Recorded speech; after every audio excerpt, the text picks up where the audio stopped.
अनोखा मुकदमा, जज साहब भी चौंक गए ऐसा केस देखकर। मैं ओमकार। आज मुझे जज साहब की मुलाकात लेनी थी।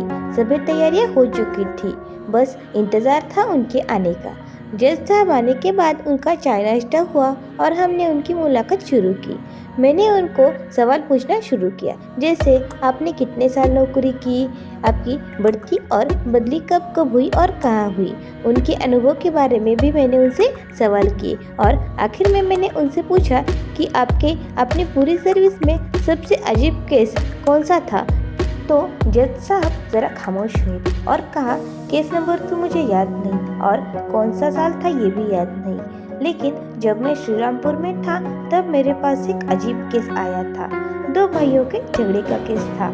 उस पर ओंकार ने कहा, दो भाइयों के झगड़े का केस, ये तो आम केस है, इसमें ऐसा खास क्या था। तब जज साहब ने उस केस के बारे में बताना शुरू किया।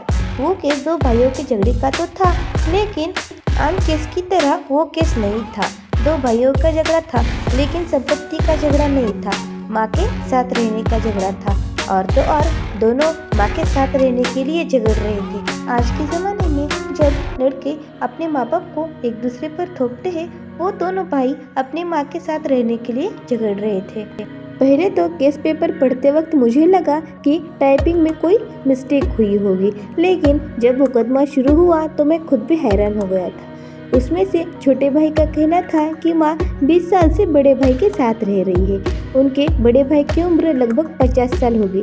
छोटे भाई का कहना था कि लगभग 20 साल पहले नौकरी की वजह से उसे शहर जाकर रहना पड़ा था, तब से माँ बड़े भाई के साथ ही है और अब बड़े भाई की उम्र भी 70 साल हो गई है। उसमें उनकी खुद की तबीयत ठीक नहीं रहती। ऐसे में माँ अगर मेरे साथ रहे तो मैं उनका ठीक से ख्याल रख पाऊंगा और मुझे भी माँ की सेवा करने का मौका मिलना चाहिए। उसका पक्ष सुनने के बाद जज साहब ने बड़े भाई को अपना पक्ष कोर्ट के सामने रखने की अनुमति दी। तब बड़े भाई ने अपनी बात कही। उसका कहना था कि जिंदगी भर मैंने अपनी माँ का साथ दिया और अब उनकी आखिरी दिनों में मैं उनको कैसे छोड़ दूँ। जज साहब ने फिर छोटे भाई को दूसरा मौका दिया।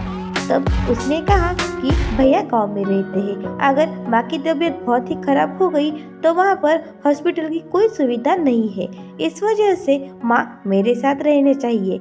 उस पर बड़े भाई ने कहा, माँ को कोई बीमारी तो नहीं है और माँ को जब छोटा मोटा सर्दी जुकाम होता है उस पर गांव के जो वैद्य थे उनसे वो ठीक हो जाती है। जज साहब को खुद ही कुछ समझ नहीं आ रहा था। उन्होंने खाने के लिए ब्रेक लिया। 2 घंटे बाद कोर्ट फिर से शुरू हुआ। जज साहब ने दोनों भाइयों से बात की, लेकिन कोई भी पीछे हटने के लिए तैयार ही नहीं था।